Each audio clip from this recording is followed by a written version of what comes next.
బయటనే ఉందా అదే తిన్నావా ఇన్నే ఆకలి అవుతుందా అరే ఎందుకు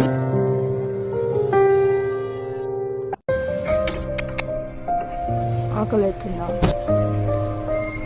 అనుకుంటూ వస్తా కదా కుక్కకు అన్నం పెడుతున్నా కదా ఆడ నుంచి ఉరుకుంటూ వస్తుంది డాడీ నేను మళ్ళీ బయట ఏ పని మీద పోతా కదా కార్ దగ్గర కానీ ఇక్కడ పోతే ఏం చేస్తుంది ఇగో ఆడ గల్లీ వినాయకుడి మండపం దగ్గర నుంచి ఉరికొస్తుంటది నన్ను చూస్తే ఉరికొస్తుంది